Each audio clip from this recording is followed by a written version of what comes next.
gran arqueólogo subacuático, preparado en el Instituto Nacional de Antropología e Historia, en la Universidad Autónoma de Yucatán, donde cursó la licenciatura y maestría en arqueología y además doctorado en estudios mesoamericanos en la Universidad Autónoma de México. Es explorador de National Geographic. Allí una anécdota, lo hizo desde hace muchos años, los visitó de Julio Verne, 20.000 leguas de viaje submarino y sobre todo viaje al centro de la Tierra. Un investigador, un científico, un hombre notable para nosotros. El doctor de Anda es miembro del Instituto Aspen en México, integrante activo de la Sociedad Mexicana de Geografía y Estadística, es experto en buceo con más de 15 especialidades, enfocado en el estudio de rituales mortuorios y funerarios en cuevas y cenotes, en lo que ha trabajado durante más de 30 años. Desarrolló y dirigió diversos proyectos de arqueología subacuática en la península de Yucatán, entonces el culto al cenote 1 y 2, el análisis de los huesos humanos provenientes del cenote sagrado de una de las maravillas del patrimonio cultural que es Chichén Itzá, y con el que recibió la mención honorífica de Antropología Física, Premio Javier Romero Molino. También fundó y dirigió durante 12 años el primer taller de arqueología subacuática de México en la Universidad Autónoma de Yucatán. Fue profesor e investigador. Habla 6 idiomas, ha dictado conferencias en varios países, también imparte clases y es autor de 2 libros, Los rituales de muerte en el cenote sagrado de Chichén Itzá y Viaje a las venas del gran acuífero maya, por decir unos, porque hay otros en proyecto allí.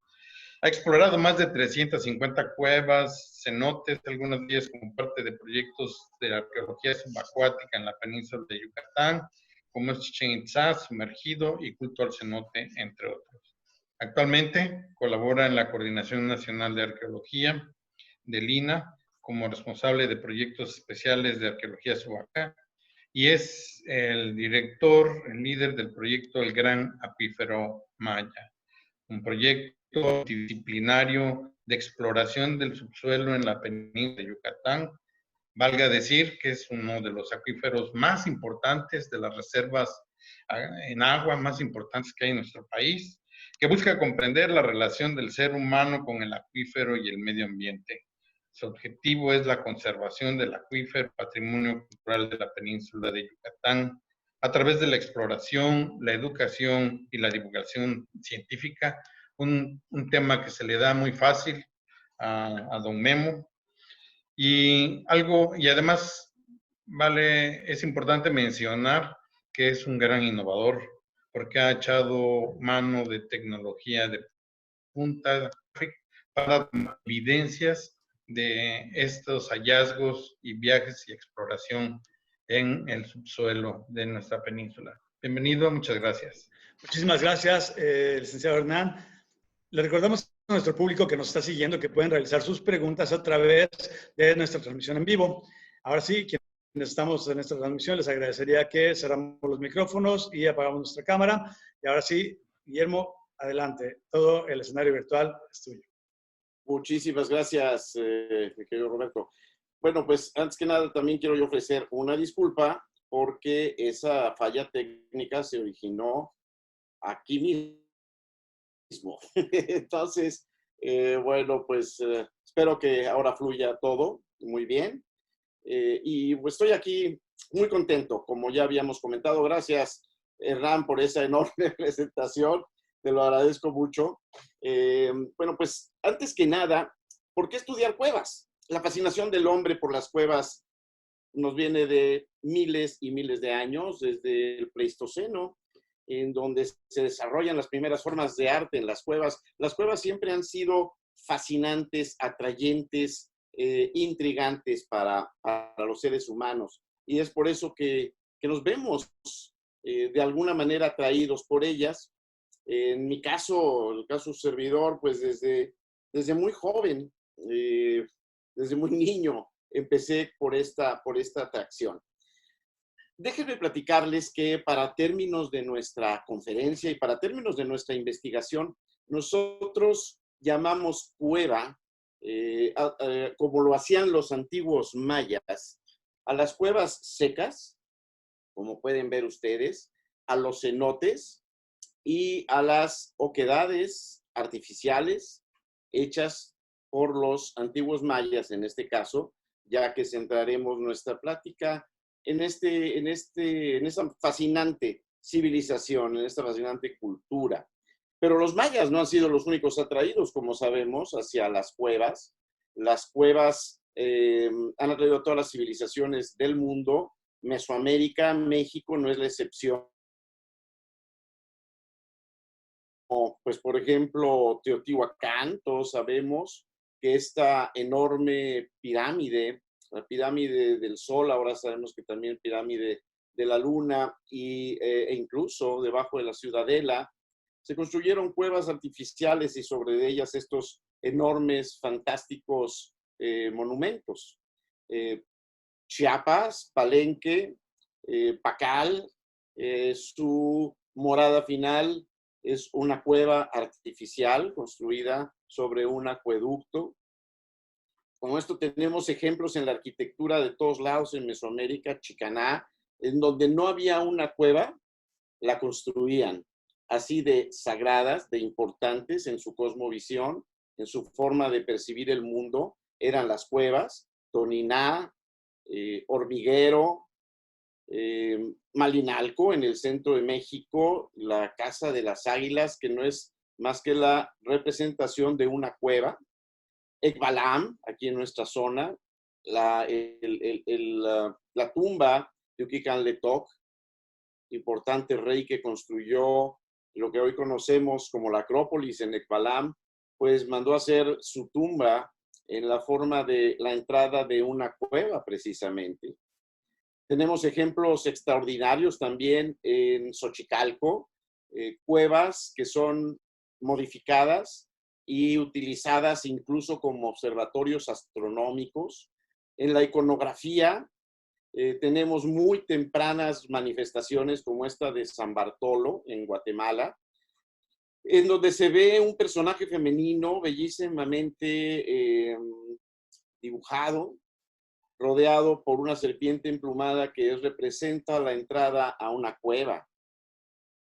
En los códices, el códice Laud o laudiano, en donde vemos un personaje entrando al mundo de los muertos a través de las fauces del monstruo de la tierra, de una cueva, que decimos del Chicomostoc, el origen de la humanidad para el centro de México. Chac, en nuestra zona, en el Códice Dresden, por ejemplo, parado sobre su dominio, sobre un cenote.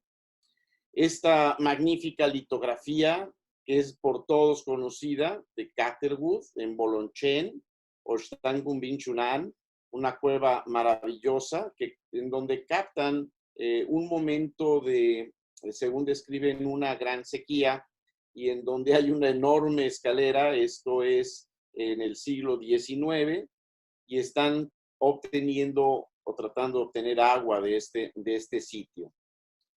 Es decir, las cuevas son tremendamente importantes, guardan una relación dual. Así como es arriba, es abajo, así como hay luz, hay oscuridad. Y lo más importante, creo yo, que nos manifiestan las cuevas, o que pienso que las cuevas manifestaban para los antiguos mayas, el paso entre la vida y la muerte, porque si recordamos, los mayas consideraban que también el origen de los hombres había sido a través de una cueva. Los primeros alimentos que los dioses otorgaron al hombre, las primeras semillas de maíz, fueron depositadas en una cueva. Las cuevas, entonces, son estos lugares duales, maravillosos, enigmáticos, que podrían representar todo lo bueno y todo lo malo, la vida, la muerte, las lluvias, las sequías, la salud, la enfermedad. es un elemento importantísimo para el estudio de la arqueología.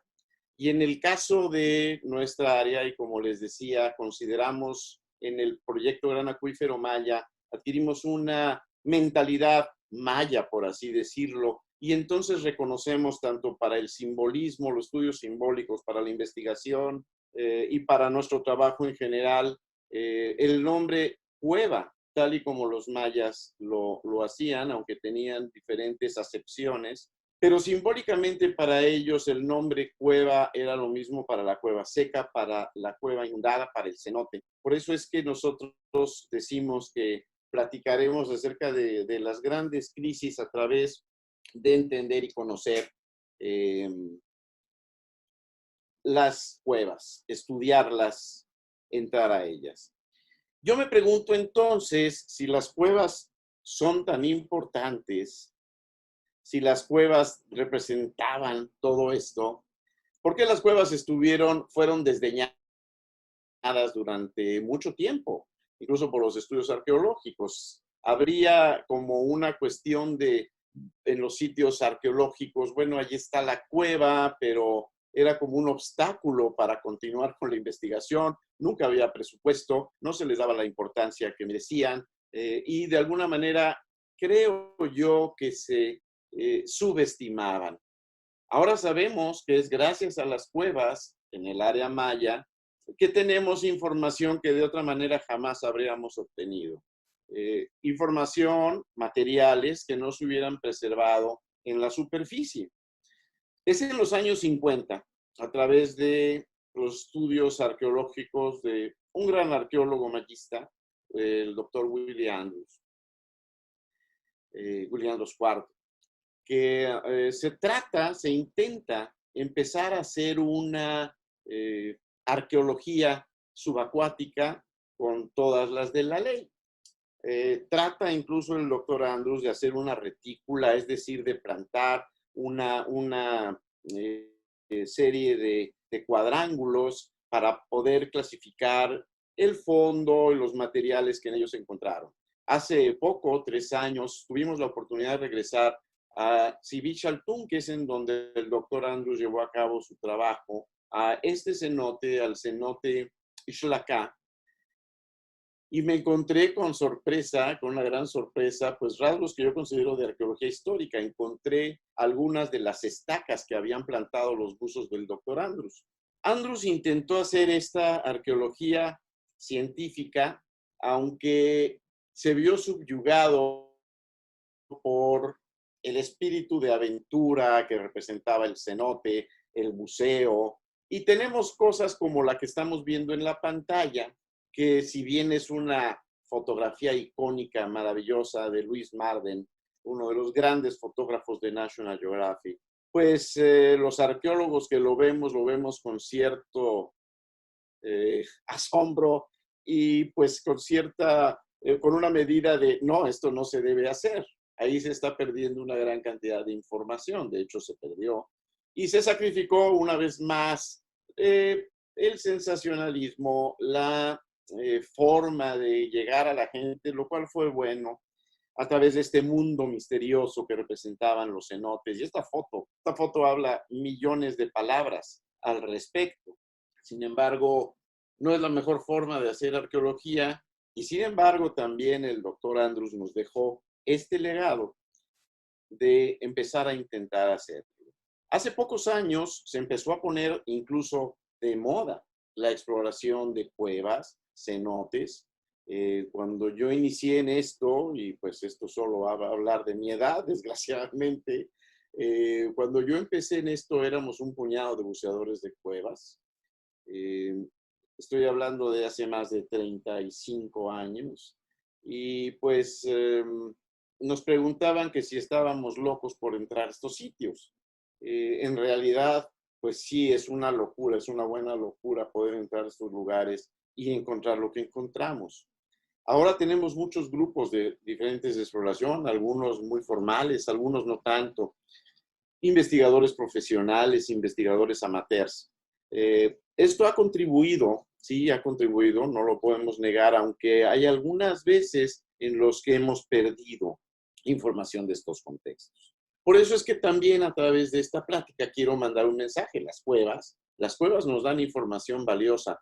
Las cuevas, sus contextos, sus materiales, si los respetamos, si los trabajamos adecuadamente, podemos obtener de cuestiones muy sutiles grandes cantidades de información y sobre todo interpretaciones que no habríamos podido tener sin estos sitios. Entrando en materia de nuestro trabajo, les quisiera mostrar una cueva que exploramos hace más de 10 años, por ahí por el centro de Yucatán, por el área de Joctún, en donde encontramos algo que fue verdaderamente asombroso. Aquí vemos un plano, un mapa de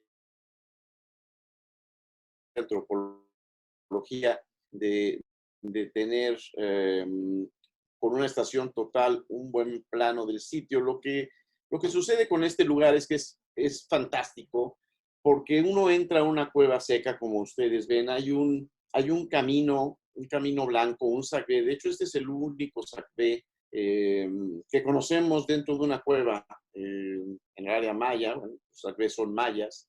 Lo interesante de este sacbé, de este camino blanco, de esta calzada dentro de la cueva, está hecha con espeleotemas, con material de la cueva misma, y llega hasta el agua, a donde llegamos nosotros y buceamos. Cuando nosotros buceamos este sitio, nos dimos cuenta que llegábamos a otra cueva seca, que muy probablemente donde continúa parte de este sacbé, que muy probablemente, obviamente en la época de que los mayas hicieron esto, y de acuerdo a la cerámica, fue en el clásico terminal alrededor del siglo X de nuestra era. El agua aparentemente había descendido bastante y probablemente este camino fue hecho para hacer algún tipo de ceremonia de la cual no hemos desafortunadamente encontrado evidencias. Sin embargo, este simple esfuerzo de construir este sacbé, que actualmente conserva más de 100 metros de longitud, a mí me parece un dato extraordinario. Muy cerca de esta cueva y en esta misma época, cuando trabajábamos en el proyecto El culto al cenote, pudimos localizar un sitio que también resultó maravilloso porque es un lugar profundo, tiene como 40 metros aproximadamente, un poquito más de profundidad. Es una cueva a la cual se accede por una pequeña entrada. Cuando digo una pequeña entrada de no más de 1 metro de ancho, no más de 80 centímetros de alto, lo que llamamos una restricción. Y de inmediato la cueva empieza a abrirse, pero lo que pudimos documentar fue realmente sorprendente en esta pequeña cueva, porque lo que encontramos fue prácticamente un templo destruido, un acto probablemente de desacralización dentro de la cueva misma. Aquí empezamos a entender que probablemente habría habido crisis graves durante este periodo de tiempo. Hablamos también del clásico terminal, y si bien no hemos hecho fechamientos directos, es decir, no hemos hecho análisis en esta cueva, lo que sí pudimos encontrar fueron los restos de esta estructura, de una pirámide, de un altar, de un tamaño importante. Aquí estamos viendo una cabeza, un fragmento de una escultura, tal vez lo podamos ver más claramente en esta foto, con un tocado, ¿sí? Un tocado muy interesante, probablemente con un búho. Y es un personaje que tiene un aire de dignidad increíble. La escultura es hermosísima y formó parte muy probablemente de este edificio o formó parte de los adornos de algún otro edificio en una ciudad. Esto está dentro de una ciudad prehispánica de rango 2, en el centro de Yucatán, muy cerca, para darles una referencia, muy cerca de Mayapán. Es un sitio que no ha sido liberado, pero que es un sitio interesantísimo. Podemos ver incluso los escalones en algunos lugares dentro del agua, a una profundidad de más de 30 metros. Esta cabeza de esta escultura está a 28 metros de profundidad.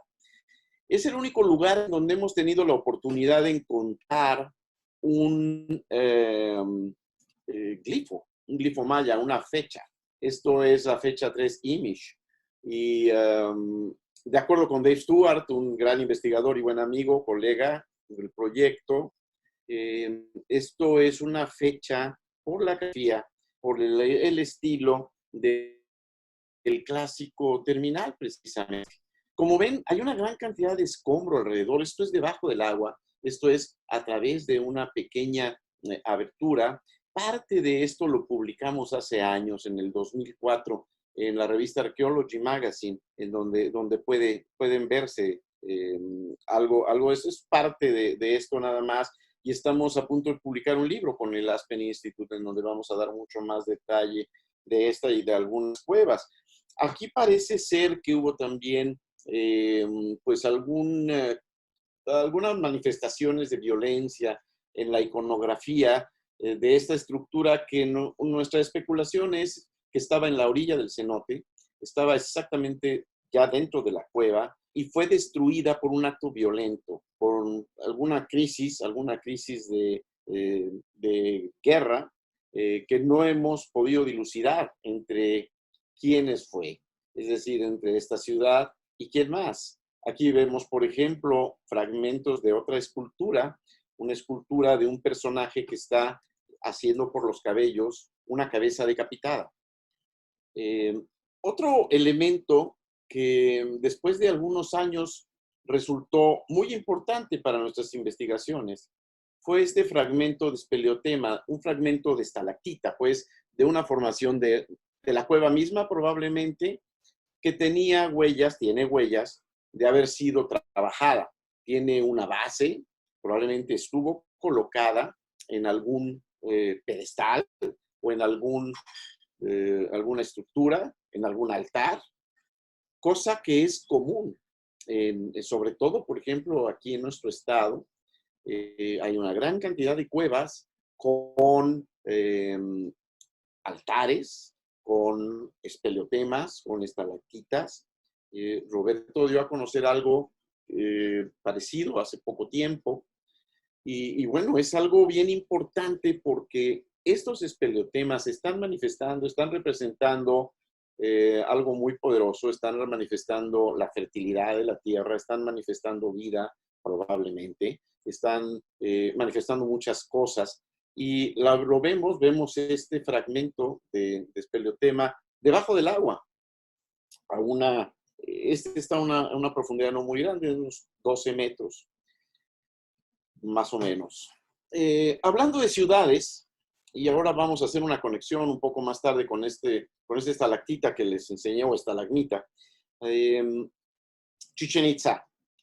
Chichén Itzá es un sitio maravilloso, es una gran ciudad, es mi sitio favorito sin duda. Hemos trabajado mucho tiempo ahí y nos ha dado grandes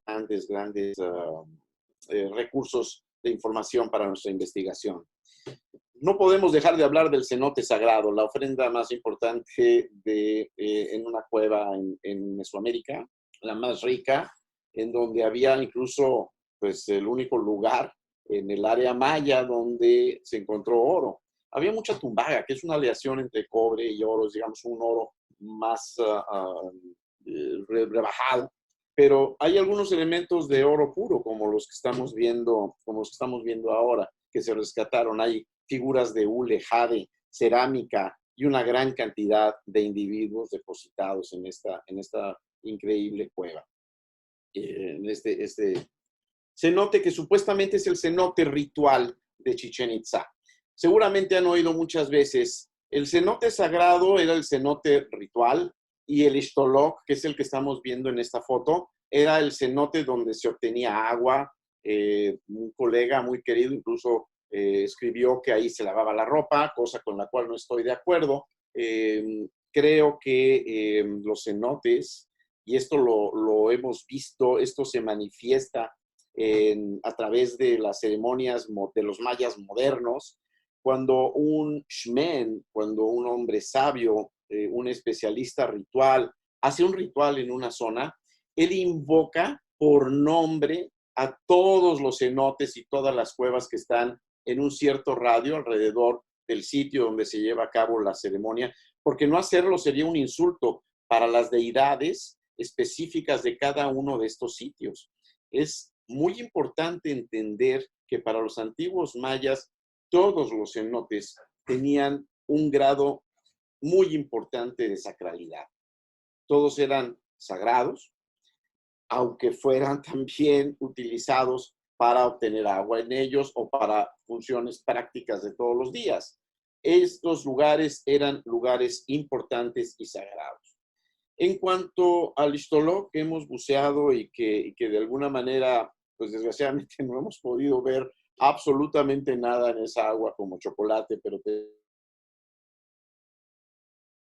de sonar de barrido, que nos da muchas esperanzas de que podamos encontrar o documentar cosas muy interesantes ahí. Lo que está visible y lo que nadie vio en más de 100 años son, por ejemplo, estas estructuras en una de las paredes del Ixtoló. En la pared sur del cenote hay una enorme estructura muy elaborada que en su momento de apogeo debe haber tenido cuando menos 14 metros de altura y está conectada a un sacbé, a una calzada, que conduce a una escalinata por la cual probablemente llegaban hasta el agua.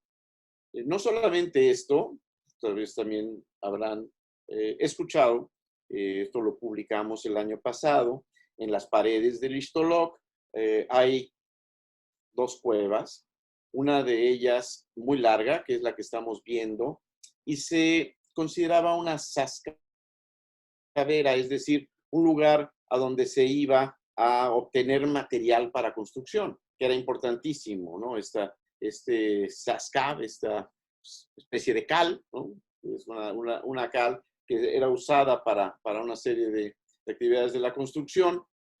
Sin embargo, yo me pregunto qué difícil se la pusieron los mayas de esta época de Chichén para de alguna manera hacer una cueva que tiene en la actualidad más de 200 metros de longitud y que continúa y continúa y todavía tendrían que haber extraído este material, subirlo 15 metros para poder utilizarlo, cuando había muchas otras posibilidades de obtener este material en el sitio y cerca.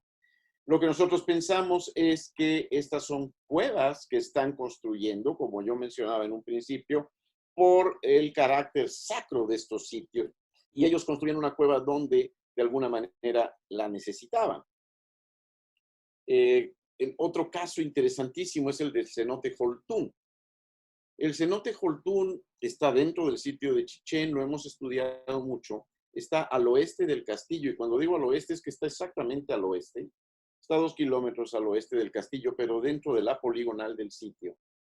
Y es un cenote que nos ha llamado mucho la atención desde que lo vimos, porque tiene una entrada perfectamente rectangular, la verdad, por los antiguos mayas, e incluso tiene algunos orificios por donde probablemente amarraban o escaleras o cuerdas, eran anclajes para poder bajar al agua que está a 24 metros abajo.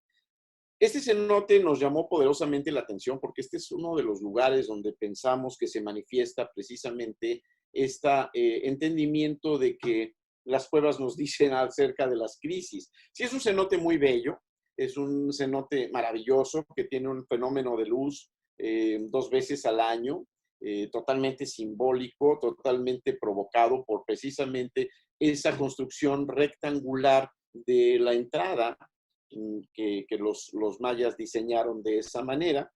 Pero lo que nos llama también poderosamente la atención es una ofrenda muy numerosa, muy variada, no tanto como la del cenote sagrado, pero es una ofrenda que hemos podido investigar, que hemos podido documentar en agua clara, contrario al cenote sagrado, que también hemos tenido la oportunidad de bucear, y en donde no se ve nuestra mano enfrente de nuestros ojos.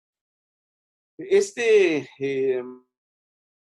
increíble cenote nos muestra probablemente la desesperación de los antiguos mayas en una época de gran crisis. La gran sequía, que de acuerdo a los especialistas en el clima antiguo, sucedió durante el siglo X de nuestra era, y David Hodel, Mark Brenner, hablan de 5 a 15 años de sequía. Imagínense la enorme desesperación de los mayas por producir lluvia. Claro, había ese cenote que debe haber estado unos 10 metros abajo de su nivel normal, en el cual está ahora, pero lo que no había era agua de lluvia. No podían tener cultivos precisamente porque no llovía. Entonces los mayas aparentemente están haciendo un esfuerzo desesperado por entrar, hacer una ceremonia, bajar los 24 metros de tiro de la entrada y hacer ceremonias. Lo vemos en esta foto, un cráneo humano asociado a carbón. Allá alrededor hay mucha cerámica. Vemos una vez más un espeleotema probablemente depositado ahí también como ofrenda. Es un sitio extraordinariamente interesante, una gran cantidad de huesos humanos, huesos animales, cerámica, que coincidentemente pertenece al periodo clásico terminal. Lo que pensamos que sucedió les decía, es una desesperada manera, un desesperado intento de entrar a hacer una ofrenda y suplicarle a Chak, necesitamos lluvia para nuestros cultivos. Debe haber habido una desesperación. Los mayas de ese momento deben haber sentido que el mundo se estaba acabando. Su mundo se estaba acabando. No llovía. Deben haber llegado noticias del sur, noticias de Guatemala, acerca de los colapsos de las grandes ciudades mayas en esa zona. Y debe haber sido realmente una época muy aciaga. Esto nos recuerda un poco lo que estamos viviendo y también nos da una gran pauta porque los antiguos mayas fueron muy resilientes. Ellos todavía pudieron desarrollar su ciudad de Chichén 2 siglos más después de esta enorme crisis. Esto es parte de lo que nos enseña esta extraordinaria cueva que, insisto, me parece que es una de las ofrendas más completas, mejor dicho, mejor conservadas en toda el área maya. Y esto está debajo del agua, al contrario a lo que se piensa algunas veces. El agua es un excelente conservador de los materiales. Esta cueva, por si fuera poco, también representa un observatorio astronómico. Nosotros pensamos que en una fecha muy especial, que es el paso cenital del Sol, que sucede el 24 de mayo y 19 de julio todos los años, aproximadamente, hay ciertas variaciones astronómicas, es el momento en que el Sol está en el cenit, el momento en el que el Sol se proyecta directamente y no hay sombra durante unos minutos. Un momento muy simbólico para los antiguos mesoamericanos. A esto puede obedecer la entrada rectangular, que ahorita se las voy a enseñar con más detalle, pero también hemos visto que en Chichén hay una planeación en función de los cenotes. El cenote Holtún es uno de ellos, es el que ven a la izquierda en su pantalla, es decir, al oeste. Al norte está el Sagrado, al sur Ixtoloc, y al este está el cenote Xcanjuyum, que también tiene una ofrenda importante y que es un fenómeno geológico porque tiene casi 80 metros en su parte más profunda. Es importante recordar entonces que los mayas propiciaron este sitio para que la luz entrara de determinada forma e hicieron ceremonias específicas, probablemente en este día, en el paso cenital del Sol que vemos manifiesto en esta foto de Carla Ortega, que es una foto extraordinaria, para mí la mejor de este fenómeno que hemos podido obtener. Esta infografía de National Geographic, publicada hace unos años en la revista, nos enseña todas las características tan interesantes de este cenote Holtún. Algunas otras cuevas importantes en Chichén Itzá que curiosamente no habían sido consideradas ni como cuevas importantes ni como parte de Chichén Itzá. Muchos de ustedes deben conocer la extraordinaria cueva de Balancanché. que tiene una relación con la cueva de Balampú, de la cual voy a hablar obviamente en un momento. Balan Canché es una manifestación importante religiosa de los antiguos mayas de Chichén Itzá. Esta cueva es parte del sitio. Muchos de mis colegas ni siquiera la reconocen como parte del sitio de Chichén Itzá. Es una cueva que está por allá afuera.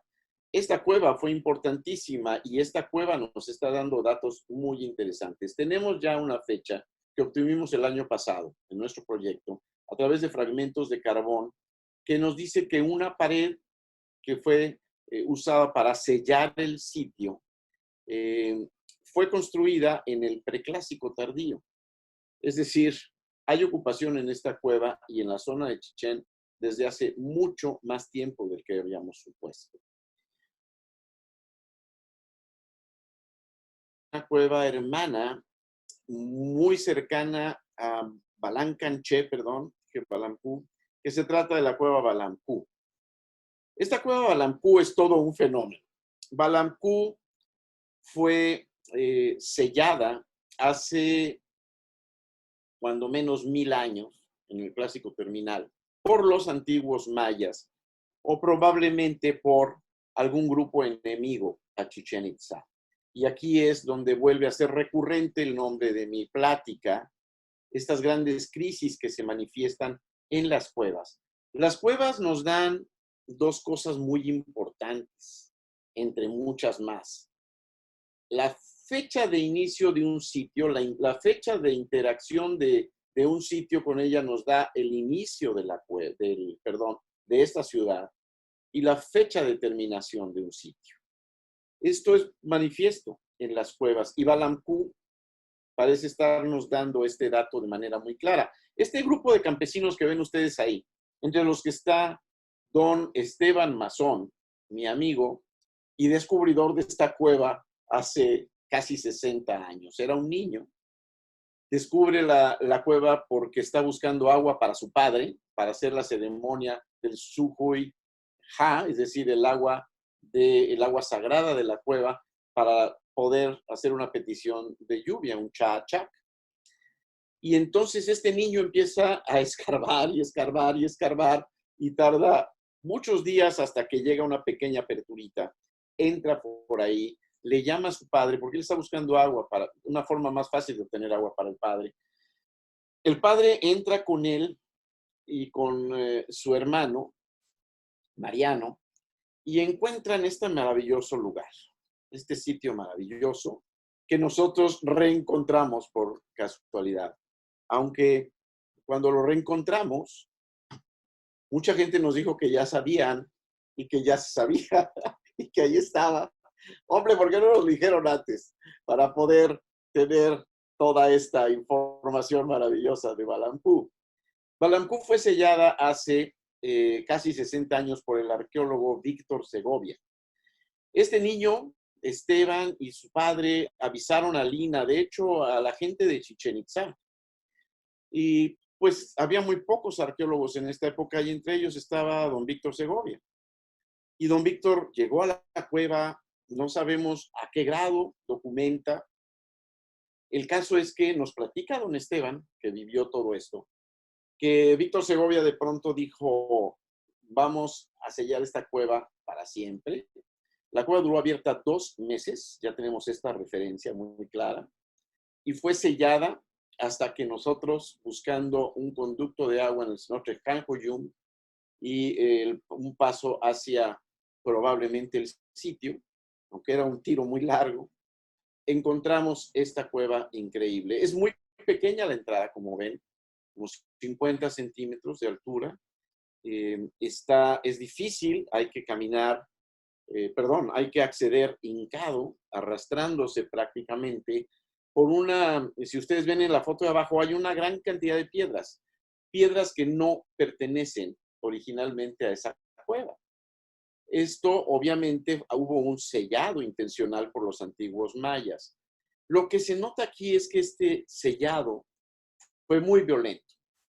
Esto fue una crisis. Esto probablemente marca el sellado de esta cueva y probablemente el final de Chichén.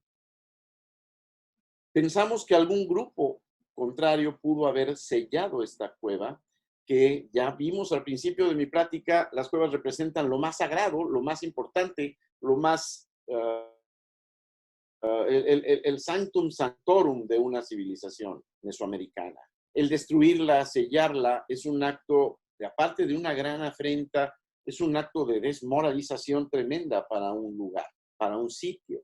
Y pensamos que esto sucedió aquí, que esto sucedió en Balampú. Vemos estas piedras que fueron arrojadas y aparentemente al final de todo eso fue arrojado una vez más una espeleotema, una enorme o estalactita, estalagmita, trabajada en su base, que pensamos que probablemente estuvo colocada afuera del sitio, en algún altar. Hay 2 altares enfrente de la cueva, están destruidos, pero esta estalactita, viendo la tendencia de colocar estos espeleotemas en estos sitios, es muy probable que pudo haber estado ahí y fue arrojada con violencia, tal vez el altar destruido y arrojado a la cueva. Esta es una de las conclusiones que hemos hecho acerca de esto. Si comparamos, son similares estos 2 espeleotemas. La que encontramos debajo del agua en el otro cenote, relativamente cerca, y la que encontramos en Chichén Itzá, en la cueva Balampú. Este es el resto de uno de los altares que están en superficie, enfrente exactamente de la entrada de la cueva. Y enfrente a, si mal no recuerdo, son 12 metros de la entrada. Es decir, está ahí. Lo que es muy interesante es que encontramos una gran cantidad. Para empezar, bueno, déjenme platicarles rápidamente, casi termino, que la entrada es bastante tortuosa a esta cueva. Hay que estar en esta situación, en esta posición, arrastrarse durante casi todo el trayecto. Ya tenemos prácticamente completo el mapa de la cueva. Son casi 650 metros de cueva.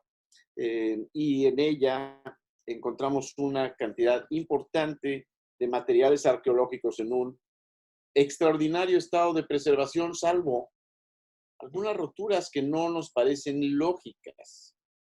Ahorita les explico y elaboro en esto.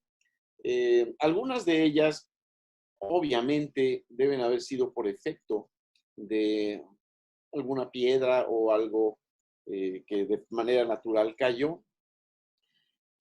Como ven, es una gran cantidad de elementos con rostros, curiosamente, de Tlaloc.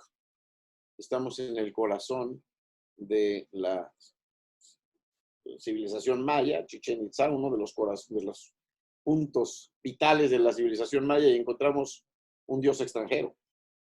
Es algo que aún no hemos resuelto. Hemos estado viendo muchas hipótesis. Querido amigo, el arqueólogo Peter Jiménez tiene algunas sugerencias que nos ha hecho en base a su trabajo, y estamos precisamente trabajando en estas interpretaciones. El sitio es increíble, es cómo pudieron lograr meter durante esta enorme distancia, arrastrar todo este material. Es decir, hay un gran esfuerzo humano, hay una gran devoción por ofrendar a sus dioses, y esto parece ser un canto al agua. Está Tlaloc, el dios del centro de México del agua, y están aparentemente implorando por lluvia. Esto es lo que nos dice esta cueva. Vemos también algunos incensarios con puntos, con estas incrustaciones, que son llamados incensarios ceiba, es decir, simulan el estado de la ceiba cuando es joven y está en estado de maduración, que la ceiba es el árbol sagrado de los mayas, es el árbol de la vida, es el axis mundi, el que crece en el centro de su universo, en el inframundo, y sostiene el cielo. Pero también encontramos lo que aparentemente son rituales intencionales de destrucción, hay material muy bien conservado y hay material que aquí pareciera que alguien entró con un martillo, con un mazo, a destruir lo que pudiera destruir. Esta ofrenda es la ofrenda 2, está aproximadamente a unos 350 metros de la entrada, después de pues un viaje bastante difícil, hay muy poco oxígeno en la cueva.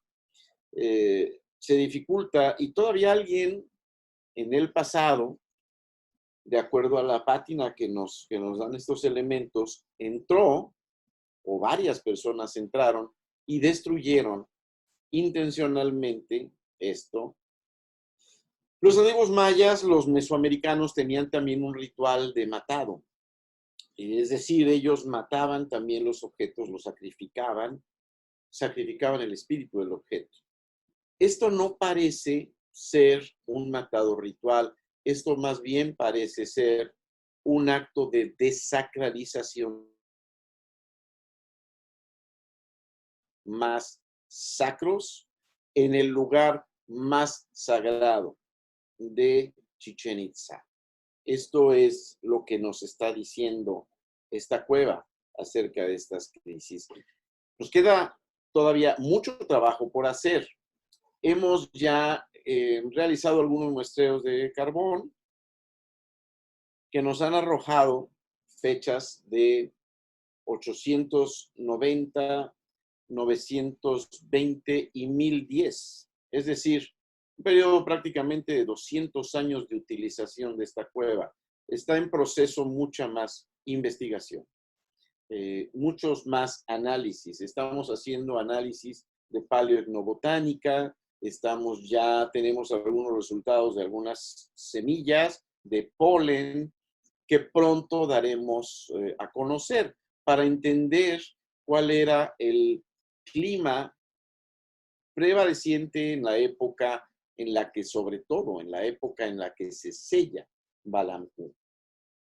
Porque esto puede estarnos hablando del fin de una era importante para Chichén Itzá, de una gran crisis de destrucción de estos maravillosos elementos que, pues, una vez más, son muy bellos, son muy atractivos, pero lo más importante de todos estos elementos es la información que nos están proporcionando.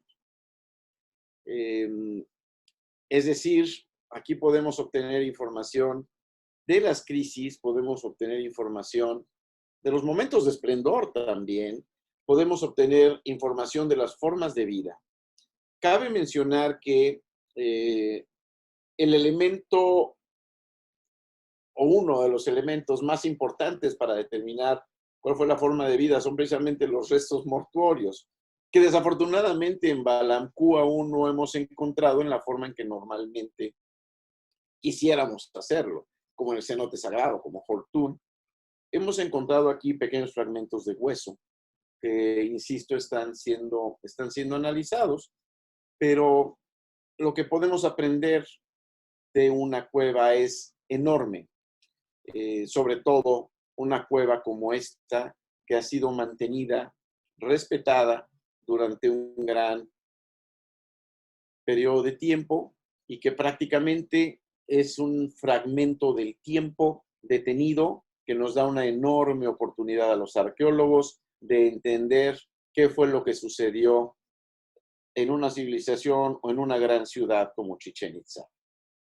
En fin, una disculpa una vez más por la demora, por el problema técnico, pero aquí estoy a sus órdenes. Espero que haya preguntas y espero poder contestarlas.